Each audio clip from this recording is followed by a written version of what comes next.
This is the Answer Your Unique Calling podcast. This podcast provides tips, tools, and inspiring stories for creating clarity around your calling, opening your heart to infinite possibilities, and enabling you to have the greatest impact on the world. I'm Julian Crosson-Hill, a certified spiritual life coach, meditation teacher, human design specialist, and founder of Priest of Inanna. And most recently, I've joined the faculty at Starseed Academy Coach Training.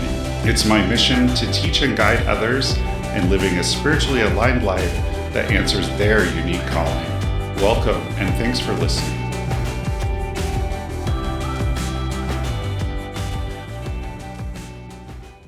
Hi, today on Answering Your Unique Calling podcast, I wanted to wish all of you listening a happy Yule. If you're not familiar with Yule, it's the pagan or Wiccan holiday that's celebrated on winter solstice, the 21st, which is today. And Yule is a time of renewal as people celebrate the returning sun. So winter solstice, astronomically, this is the longest night of the year. And ancient times, people would gather, they'd gather with their families, they'd feast, they'd drink, they celebrate, and they'd burn bonfires to encourage the sun to return and bring them fertility and prosperity and abundance in the springtime. And so I think that Yule for me is always kind of a time to return to myself, to return to my spiritual roots and to my spiritual foundation. And we need a strong spiritual foundation to answer our unique calling. We need to have where we come back to, how we connect to the divinity, to the higher power, to our higher self when things get rough. And when we're doing this work, our soul mission, doing the work that we set out to do when we came here to this incarnation, we're going to have hard times. And our spiritual foundation gives us that resilience to weather those storms so that we can continue answering our unique calling and doing our greatest work. So what makes a strong spiritual foundation? Each person is going to be a little different in terms of what makes up their spiritual foundation. And it's going to be, largely dependent on what talks to you spiritually, what speaks to your soul, what your history with spirituality is, how you grew up. I mean, some while ago, I did a live on Instagram and talked about getting back to my own foundation, which is rooted in neo-paganism and Wicca and goddess nature spirituality. So, each person's foundation is going to be a little different, but the main thing that you need to do to have a strong foundation is find the core practices that connect you to your higher power and your higher self. Find the things that you do as your foundational spiritual practice that ground you, that center you, and bring you back to a connection with your higher power or higher self, and allows you to continue to move forward, changing the world, answering your unique calling, and, fulfilling your soul's mission. Your spiritual foundation is going to be, the way that you find that calm and peace in the storm. And it's going to be that thing that also, inspires you to keep going. When you have that core foundational spiritual practice and you go and you do your daily practice when you don't necessarily feel like doing it because maybe things aren't going well, and you come out of it and you feel inspired and uplifted and ready to get back on the horse and go at it again, then that's a core spiritual foundation, a strong foundation. So here are some of the elements that I've found lead to a strong core and that I've incorporated into my spiritual foundation. And a lot of these elements, if you've been on my website, you'll recognize sort of form the cornerstone parts of my coaching practice as well. I encourage my clients to explore these practices because I've found that they bring you back to that grounded, centered, calm state from which you can do this work of answering your unique calling and ultimately changing the world. So first of all, ritual is a really big part of my core practices and my spiritual foundation, and it's something that I incorporate into a lot of the work I do. And part of that comes from my spiritual background. Neo-pagan and goddess spirituality paths tend to be very ritualistic, and there's a lot of ritual elements. But ritual can simply be as simple as just finding a time each day to do something, observing, the passing of the seasons. There's a lot of different things that can be ritual. And ritual is just, it's a way to sort of create that ability to come to the higher power on a regular basis. So, for a lot of us in goddess spiritualities, ritual is part of how we celebrate and connect to goddess. And so, the goal of ritual is to help you sort of get connected to God, to get connected to divinity or your higher power when you don't expect, especially feel connected to a higher power. And that's the point of ritual, is it's something that you can do that's kind of mindless in a lot of ways. Ritual tends to be very simple and it's very routine. But that's because sometimes when we're not feeling connected to God or a higher power, we need that mindless sort of thing that we do that brings us into that state of consciousness where we reconnect. And ritual serves that purpose. So I think ritual is a really important part of a strong spiritual foundation. And if you haven't used ritual as part of your spiritual practice, I certainly invite you to explore it more. So, storytelling is another core element for me of my spiritual practice. And there's a number of reasons that storytelling fits. So, first of all, I really like journaling. I think that journaling helps you get things down out of your head and it gains a lot of awareness of what's really going on for you mentally. You see those words on a page and it just really elevates your awareness. So, I've had moments where I've journaled something and thought, holy cow, I did not realize I was thinking that, or that I was like stuck in this rut, or, you just start to see things when you write them down. And so journaling is a really useful practice that way. But I also think that storytelling, as journaling or however you want to do it, is really important. First of all, it's one of the core practices that I use in helping people discover their unique calling when they're trying to first start the journey and they really have no idea what to do. Telling your life story can really be a helpful way to find all the breadcrumbs and clues throughout your life that lead you to answering your unique calling. And I've talked about that on a previous episode about this idea of storytelling to find those clues. But we all tell a story. We all have a personal story or a narrative that we tell. And this story is our inner narrative often that tells us about what's possible and what we're capable of and how talented or untalented we are and all of the things that sort of make up our reality. And when we start to write that down and journal it, and we become aware of what that personal narrative is, and we begin to rewrite it, we start to experience synchronicity and coincidence and little clues from the universe that a shift is happening. We start to experience new opportunities and new experiences because we haven't ruled them out through our personal narrative. And this is actually one of the reasons that I am such a strong proponent of human design. Is I think one of the things that human design really does is help you become aware of your personal narrative and your story and the ways that that story is limiting the experiences and opportunities that are available to you in the moment. And so human design really helps you connect to that story and begin to change it so that you truly can create the reality that you want. Another core spiritual practice or part of a strong spiritual foundation for me is movement. And movement can mean, taking a walk. It can be, I used to be a runner. In high school, I ran track and occasionally I pick it back up and run.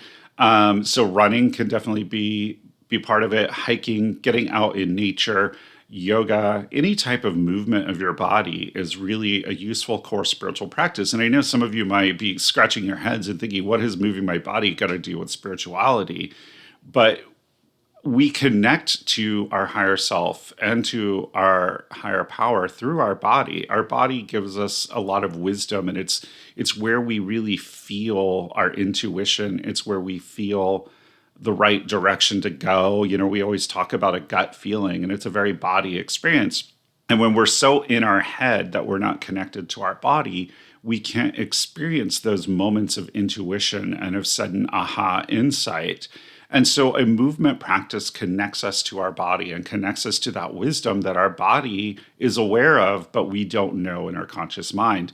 And again, human design is a useful tool here for disconnecting from the mind and really being aware of where our inner authority lies in our body so that we can better tune into it. I also happen to be RYT 200 yoga instructor. And for me, yoga is a practice that really connects me to my body because it combines elements of meditation with movement and, leaning into those poses and really scanning your body mentally and finding what am I feeling in my body in this moment really helps you connect to that body.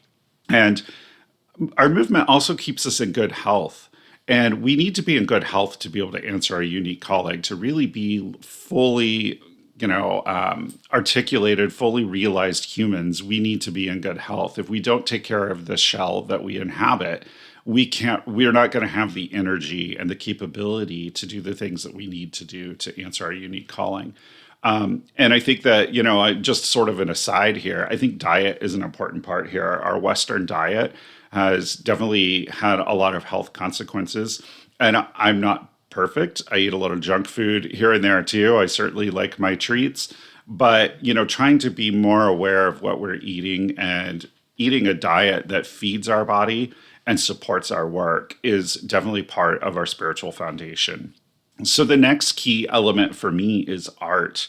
And making art is definitely part of, connecting to divine inspiration and creating something from that inspiration. It exercises our creative muscle, but it especially exercises our connection to divinity through the creative process, because I definitely believe that when we are making art of any kind, whether you cook, sew, knit, paint, sculpt, whatever it is, any creative endeavor, we're exercising that connection to the mind of God and to that inspiration. And in those moments when we're doing that creative work is often when we have the greatest breakthroughs.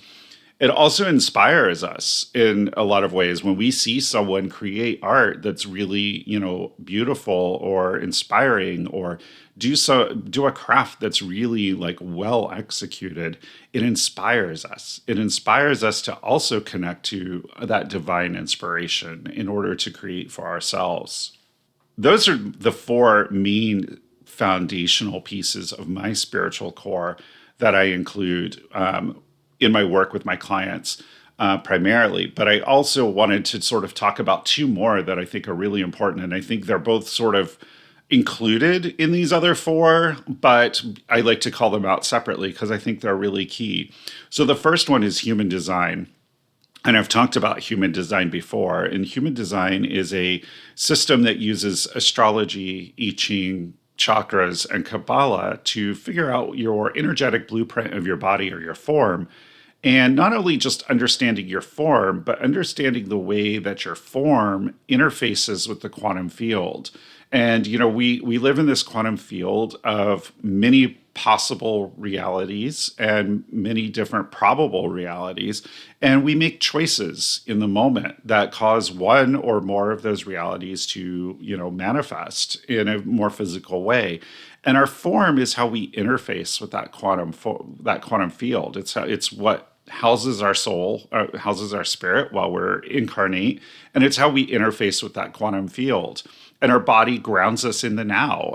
It's through our body that we experience this idea of linear time, and that we experience this idea of the present and the now, and roots us in the moment. And so human design helps us really understand how our form operates optimally. What is the best way for us to move through the quantum field and interact with it while we're in this form. And so human design is definitely part of a strong foundational practice, because when we're feeling stressed or frustrated or angry or any of the non-self emotions, coming back to the core of what is my design, what is the strategy I should be following right now, what is the authority I should be leaning into to make these decisions, is going to help us when we really feel like everything is going to pot. It's just really going to reroot us in our form and in that interface to the quantum field where we create our reality every moment. And finally, the really big one is meditation. Meditation, I think, is so foundational to any spiritual work. Being able to still or calm the mind, and I don't mean empty it or stop thinking, I just mean still it. And by stilling it, I mean stopping the thoughts from racing. The goal in meditation is not to stop thinking entirely. It's to stop being attached to those thoughts. Normally, when we're not concentrating and we're thinking, we might see something, we think, oh, I should move that plant over to the window, and oh, the window is really dirty. I need to clean it. And our thoughts race and they run away with us, and they sometimes take us into places that we don't want to go. And so in meditation, we separate the ultimate observer, the part of us that is our higher self, from that thought train, and we observe the thoughts. So when we're sitting in meditation, we're still having the thoughts. We're just not chasing them and attaching to them. We're just allowing them to flow and watching them as a third person, sort of objectively. And so one of the practices that I like to encourage people to do if they're new to meditation is when the thought comes up, just note the thought and think to yourself, that's an interesting thought, and then move on. And rather than chasing that thought train and letting it run away with you, you just sort of note it. Oh, that's an interesting thought. And you come back to your center, come back to your breath, come back to observing, and just allow the thoughts to arise organically like that, and then sort of dismiss them with an, oh, that's interesting, and continue to sit in that stillness. And so meditation brings us into that stillness. And when we quiet that train of thought so that it's not running away with us, we allow divine inspiration to come in. We can feel that intuition rising in our body. We can suddenly hear all the different thoughts and all the different options that we have. And we can focus on the thoughts and the beliefs that are going to manifest the reality that we want to live. And so meditation is such a core practice. So if you don't have a foundation for your spiritual work or a strong core, I really invite you to build one. Start simple. Start with meditation. Since it is such a foundational thing, start there. If you can make a habit out of meditation, even just for 5 minutes a day, you will see untold benefits in your spiritual work from having that stillness of mind and that calm and that reduced stress and all of the various benefits that we always hear about meditation and mindfulness. So start there. You don't have to spend hours every day having a core spiritual practice. It just needs to be something that you can do on a regular basis, consistently, and can be as simple as taking a few minutes out of your day to do something for yourself and for your spirit. So if you, in particular, have struggled with meditation and building a habit out of meditating, I've partnered with 3 other life coaches, Roz Kincaid, spiritual life coach and psychic medium, Jordy Chevalier, which was on the show a few episodes ago, so you can check that out. She's also a fantastic transitional spiritual life coach helping people who are going through transitions, and Beth Eldridge, who's a mindfulness instructor and life coach as well. And Beth does a lot of fantastic work around nonviolent communication, so I think you'll find her really interesting. So the 4 of us have created this program that we're offering during the holidays. It begins on January 1st, and every day you're going to get an email from one of us reminding you to meditate for just 5 minutes. You only need to commit 5 minutes. And along with that email, you're going to get a video message from one of us with some encouragement and maybe a little instruction, whatever, the sort of moves us in that day related to the topic. And then you'll also receive a 5 to 15 minute downloadable guided meditation, which you can use or not, depending on what you need. You're also going to have lifetime access to all of that. And then as a bonus, I'm throwing in the last week of December, I'll be launching my basic How to Meditate course, and you'll get free early access to that course as well. So if you've never meditated before, you'll have the basics to start a meditation practice, to start building a habit. And we're going to do this for all 31 days of January. And so you're going to really be able to build a habit of meditating by meditating with us every day in January for 31 days. So, and we're only charging $20 for this. And so you can go to www.priestofinanna.com/New Year New Mind. That's www.priestofinanna/new-year-new-mind. So go over there and check it out, and hopefully we'll see you in the program. And if you whatever holidays you're celebrating, whether it be Hanukkah, Christmas, Kwanzaa, Yule, solstice, I hope that they're merry, peaceful, and safe, and that you not only get to spend time with family and friends and loved ones, but that you also get to spend some time with yourself. Bright blessings and Happy New Year.